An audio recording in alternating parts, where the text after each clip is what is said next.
अगर आप भी अपना बिजनेस स्टार्ट करना चाहते हैं या आपके पास भी कोई बिजनेस आइडिया है बट फंड की कमी की वजह से आप उसको स्टार्ट नहीं कर पा रहे हैं, साथ ही लोन के लिए आप बैंक का चक्कर लगा लगा के भी थक गए हैं, तो पीएमईजीपी लोन आपके लिए बेस्ट साबित हो सकता है, जिसका लाभ उठा करके आप अपने बिजनेस को स्टार्ट कर सकते हैं और अपने करियर में ग्रो कर सकते हैं। मेरी ये वीडियो पूरी तरह से पीएमईजीपी लोन पे होने वाली है। छोटी से बड़ी इन्फॉर्मेशन मैं आपको पीएमईजीपी लोन से रिलेटेड इस वीडियो में देने वाली हूँ। सब्सिडी कितनी मिलेगी, लोन अमाउंट कितना होता है, डॉक्यूमेंट क्या होनी चाहिए, एलिजिबिलिटी क्राइटेरिया क्या होनी चाहिए, इंटरेस्ट रेट क्या होगा, ये सारी चीज़ें मैं आपको अपनी इस वीडियो में बताने वाली हूँ। तो किसी भी इंपॉर्टेंट पॉइंट को मिस ना करते हुए वीडियो के लास्ट तक बने रहें। अगर लोन अमाउंट की बात करें तो इस लोन में 20 लाख से 50 लाख तक का लोन देखने को मिलता है। जो सर्विस प्रोवाइडर है उन्हें 20 लाख तक का लोन दिया जा सकता है और जो मैन्युफैक्चर करना चाहते हैं उनको 50 लाख तक का लोन स्कीम में देखने को मिल जाता है। सब्सिडी की बात करें तो रूरल और अर्बन के लोगों को अलग अलग सब्सिडी दी जाती है।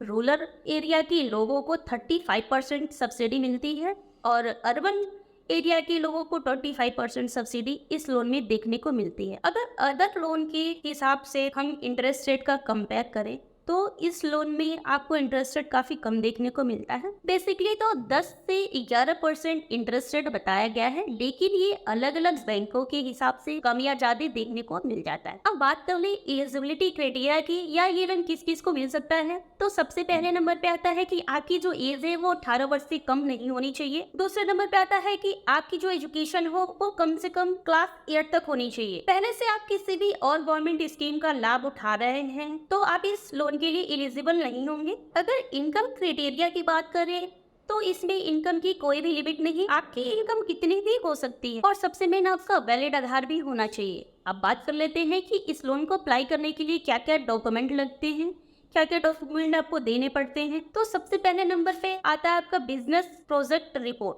जो कि सीए द्वारा प्रॉपर तैयार करवाई गई हो। दूसरे नंबर पे आता है pan card, rural area certificate, special category, passport size photo, highest qualification. ये सारे डॉक्यूमेंट आपको फॉर्म को अप्लाई करते टाइम काम आते हैं। अगर बात करते हैं एडीपी ट्रेनिंग की, तो अगर आप 2 लाख रुपए तक का लोन लेते हैं तो आपको एडीपी ट्रेनिंग की कोई नीड नहीं है। अगर उससे ज्यादा आप लोन लेते हैं तो आपको एडीपी ट्रेनिंग करनी पड़ती है। एडीपी ट्रेनिंग एक ऐसी ट्रेनिंग है जिसमें आपको बिजनेस करने के बेहतर से बेहतर तरीके को बताया जाता है, जिससे आप अपने बिजनेस को अच्छे तरीके से कर सकते हो। अब चलते हैं जनसमट की पोर्टल पे और इस लोन को अप्लाई करने का लाइव प्रूफ देखते हैं। पीएमईजीपी लोन अप्लाई करने के लिए सबसे पहले आपको गूगल क्रोम में जाना होगा और वहां टाइप करना होगा जनसमट। जनसमट टाइप करने के बाद जो पहली वेबसाइट होती है ये गवर्नमेंट की वेबसाइट है, इस पे सिंपल सा हम क्लिक कर लेंगे। क्लिक करते ही आपके सामने एक ये वार्निंग विंडो दिखाई जा रही है, जिसमें ये बताया जा रहा है कि इस लोन को अप्लाई करते टाइम किसी भी टाइप का कोई भी पेमेंट आपको नहीं करनी है। तो सिंपली हम इसको क्लोज कर देते हैं। अब आप देख सकते हैं कि यहाँ पे आपको सारे स्कीम कैटेगरीज सारी चीजें आपको मेंशन है। 12 लोन की स्कीम्स हैं, 5 कैटेगरीज हैं और 200 से ज्यादा इस प्लेटफॉर्म पे लैंडर्स है जो कि आपको लोन प्रोवाइड कराते हैं। अब हम लोन की कैटेगरी को एक बार ध्यान से देख लेते हैं कि कौन कौन सा हमें लोन प्रोवाइड करवाया जा रहा है। थोड़ा सा स्क्रॉल करेंगे तो आपको ये सारी चीजें देखने को मिल जाएंगी। पहले नंबर पे है आपका एजुकेशनल लोन, दूसरे नंबर पे आता है आपका किसान क्रेडिट कार्ड, तीसरे नंबर पे है एग्री इंफ्रास्ट्रक्चर लोन, ये भी कृषि कार्य से रिलेटेड है। चौथे नंबर पे आपका है बिजनेस एक्टिविटी लोन, इसमें आप बिजनेस से रिलेटेड लोन लेंगे। और पांचवा है लिवलीहुड लोन। इन सारे लोन को अप्लाई करने का प्रोसेस सेम होता है। हम जिस लोन को लेना चाहते हैं वो बिजनेस एक्टिविटी लोन के अंतर्गत आता है, तो सबसे पहले हम इसको सेलेक्ट करके और चेक एलिजिबिलिटी कर लेंगे। सारी स्कीम को शॉर्टलिस्ट करके यहाँ 4 ऑप्शन में डिवाइड किया गया है। पहला है लोन फॉर हैंडलूम वेवर, दूसरा है लोन फॉर मैनुअल स्क्रीनशॉट, तीसरा है लोन फॉर स्ट्रीट वेंडर और जो चौथा है वो अदर बिजनेस लोन है। तो हमें जो लोन लेना है वो अदर बिजनेस लोन के अंतर्गत आता है, तो सिंपली अदर बिजनेस लोन पे क्लिक करेंगे। अब यहाँ आपसे थोड़ी सी बेसिक इन्फॉर्मेशन पूछी जाती है। तो पहले नंबर पे पूछा जा रहा है कि आप जो लोन लेना चाहते हैं वो नए बिजनेस के लिए लेना चाहते हैं या जो बिजनेस पहले से कर रहे हैं उसके लिए लेना चाहते हैं। तो हम नए बिजनेस के लिए लोन लेना चाहते हैं तो सिंपली न्यू पे सेलेक्ट कर दें। दूसरे नंबर पे है कि हैव यू पास्ड क्लास 8, क्या आपने 8वीं पास करी है, तो यस कर लेंगे, क्योंकि वैसे भी इस लोन को लेने के लिए मिनिमम जो क्वालिफिकेशन होनी चाहिए 8वीं है। इसके बाद आपसे पूछा जा रहा है कि क्या आपने एडीपी ट्रेनिंग की है, अगर की है तो सिंपल यस पे क्लिक कर लें, अदरवाइज हम नो कर लें। इसके बाद आपके बिजनेस का नेचर सेलेक्ट करने के लिए पूछा जा रहा है। क्या आप जिस बिजनेस के लिए लोन लेना चाह रहे हैं वो मैन्युफैक्चर करेंगे या सर्विस प्रोवाइड करेंगे। तो हम बिजनेस के लिए लोन ले रहे हैं, सिंपली हम बिजनेस पे क्लिक कर लेंगे। अब आपसे आपके जेंडर के बारे में पूछा जा रहा है, अपना जेंडर सेलेक्ट कर लेंगे, अपनी कैटेगरी सेलेक्ट कर लेंगे। मैं जनरल कैटेगरी अंतर्गत आती हूँ तो मैंने सिंपल सा इसमें जनरल सेलेक्ट कर लिया। अब आपसे ये पूछा जा रहा है कि क्या आप कोई एक्स सर्विसमैन है या फिजिकली हैंडीकैप तो नहीं। अपने हिसाब से यस और नो इसमें फिल कर देंगे। मैं यहाँ नो फिल कर रही। इसके बाद आपके सामने कुछ सेलेक्टेड से स्टेट दिखाए जा रहे हैं। अगर आप इस स्टेट से बिलोंग करते हैं तो यस, अदरवाइज नो पे क्लिक कर। एक बात बता दो कि अगर आप इस स्टेट से बिलोंग करते हैं तो आपको लोन मिलने के चांसेस जो है वो ना के बराबर हो जाते हैं, फिर भी आप ट्राई तो कर सकते हैं। उसके बाद आपका लोकेशन सेलेक्ट करने को करता है, अर्बन या रूरल। अर्बन मीन्स शहरी, रूरल मीन्स ग्रामीण। आप इन दोनों में से जहां से भी बिलोंग करते हैं उसको आप सेलेक्ट कर लेंगे। अब यहाँ पर आपके बिजनेस बेनिफिशियरी के बारे में पूछा जा रहा है कि आप जो बिजनेस स्टार्ट करना चाहते हैं वो इंडिविजुअल करना चाहते हैं या पार्टनरशिप में।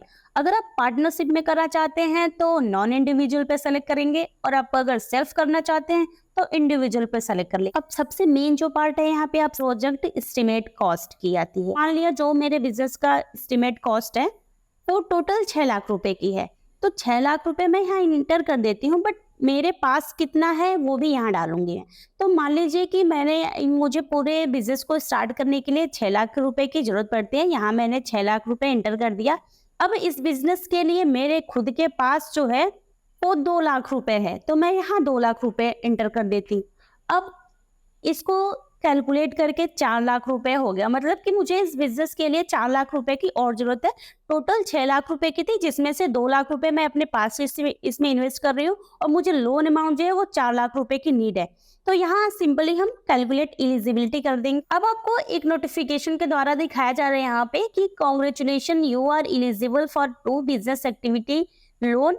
आप इस स्कीम के अंतर्गत 2 लोन ले सकते हैं। अब वो कौन कौन सा है, पहला PMEGP है, दूसरा PMY। पहले स्कीम के तहत जो कि PMEGP है, इसमें हम 4 लाख का लोन अमाउंट हमें मिला है, और इस जो सब्सिडी है वो 1.5 लाख रुपए मिलेगी। मंथली EMI भी हमारी यहाँ कैलकुलेट होके आ गई है कि 4060 रुपए है, और इंटरेस्ट रेट भी आपको यहाँ देखने को मिल रहा है कि 9%। इस लोन को पे करने का जो टेन्योर पीरियड है वो 15 साल है।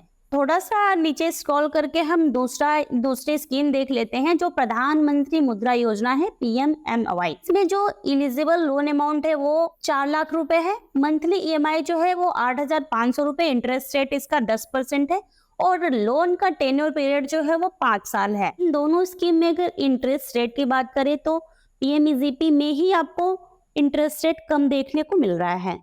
इन दोनों में जो मेरे लिए सुटेबल है वो PMEGP है, तो मैं इसको सेलेक्ट कर लेती हूँ। यहाँ आपको 2 ऑप्शन दिखाए जा रहे हैं, एडिट और लॉग इन टू अप्लाई। अगर पीछे जो भी इंफॉर्मेशन आपने फिल करी है आपको लगता है कि उसमें कुछ मिस्टेक है तो एडिट पे क्लिक करके उसमें आप सुधार कर सकते हैं, otherwise log in to apply पे क्लिक करके हम नेक्स्ट स्टेप पे बढ़ जाते हैं। यहाँ आने के बाद सबसे पहले आपको अपना मोबाइल नंबर एंटर करना है। यहाँ कैप्चर कोड को फिल करेंगे। टर्म एंड कंडीशन के चेक बॉक्स पे क्लिक करके इस लोन से रिलेटेड सारी privacy policy, term and condition और डिस्क्लेमर को रीड करके एग्री पे क्लिक करेंगे। अब यहाँ OTP का जो ऑप्शन है वो हाईलाइट हो जाएगा, सिंपल हम गेट OTP पे क्लिक कर लेंगे। अब आपके सामने रिव्यू डिटेल का पेज ओपन होके आएगा। जो भी पीछे इन्फॉर्मेशन आपने फिल की है उसका रिव्यू आप एक पेज में यहाँ देख सकते हैं। कंटिन्यू पे क्लिक कर देंगे, उसके बाद सबसे कंफर्मेशन पूछा जाएगा। कंफर्मेशन को देख के प्रोसीड पे क्लिक कर लेंगे। ये प्रोसेस करने के बाद डायरेक्ट आपको PMEGP पोर्टल पे रीडायरेक्ट कर दिया जाएगा। यहाँ आने के बाद थोड़ा सा स्क्रॉल करेंगे। यहाँ ध्यान से देखेंगे कि एक ऑप्शन देखने को मिल रहा है जिसपे लिखा है कि एप्लीकेंट फॉर न्यू यूनिट। इस पे सिंपली आपको अप्लाई पे क्लिक कर लेना है। यहाँ आपके सामने एक पेज ओपन होकर आएगा जिसमें सारी इंफॉर्मेशन आपको बड़े ही ध्यान से फिल करनी होगी। जो भी डिटेल आपको फिल करनी है, आपका name, agency, state, district, date of birth, gender, ये सारी चीजें आपको आधार कार्ड के हिसाब से ही फिल करनी है। वैसे तो इस फॉर्म में सारे कुछ क्लियरली मेंशन किया गया है, हिंदी इंग्लिश दोनों में भी। इसके अलावा भी अगर आपको फॉर्म फिल करने में कोई दिक्कत आती है तो साइड में आपको गाइडलाइन भी बताया गया है जो इंग्लिश और हिंदी दोनों में है। आपको अगर इस फॉर्म को भरते टाइम कहीं भी दिक्कत होती है तो आप इस गाइडलाइन को अच्छे से एक बार पढ़ ले।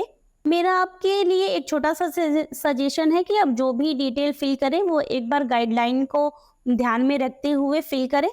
ये सारी चीजें फिल करने के बाद सिंपली आपको सेव एप्लीकेंट डेटा पे क्लिक कर देना है।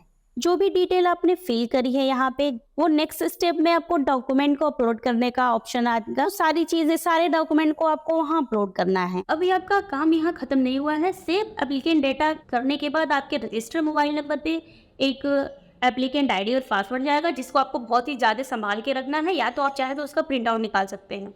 फॉर्म को भरते टाइम जो भी डॉक्यूमेंट आपने फिल करा है, जिसको भी आपने अपलोड करा है, और जो बैंक डिटेल आपने डाली हुई है, उस बैंक में सारे डॉक्यूमेंट की फोटोकॉपी करवा के आपको जाकर सबमिट करनी होगी। सबमिट करने के तुरंत बाद आपके अकाउंट में पैसे नहीं आएंगे, उसके लिए आपको थोड़ा टाइम लगेगा, क्योंकि बैंक और भी अपने प्रोसेस को कंप्लीट करेगा। जैसे ही वेरिफिकेशन प्रोसेस कंप्लीट हो जाएगा तो लोन अमाउंट जो है वो आपके अकाउंट में क्रेडिट हो जाएगी। जो आपका डेटा साइट से उठा के बैंक को भेजा गया है, बैंक सारा प्रोसेस करने के बाद ही आपके अकाउंट में लोन के अमाउंट को ट्रांसफर करता है। जितना ये 12 से 15 मिनट की वीडियो में जितना इजी ये प्रोसेस दिखाया गया है, एक्चुअली में वो इतना इजी नहीं है, क्योंकि बैंक में इतने डॉक्यूमेंट सबमिट करने पड़ जाते हैं, और अगर आपका अप्रोच नहीं है बैंक में तो लोन मिल पाना भी आपके लिए इतना ईजी नहीं है। क्योंकि जिनका अप्रोच होता है बैंक से, उनको लोन मिलने में ज़्यादा आसानी होती है। आम लोग तो ऐसे ही बैंक के चक्कर काटते काटते और डॉक्यूमेंट को सबमिट करते करते ही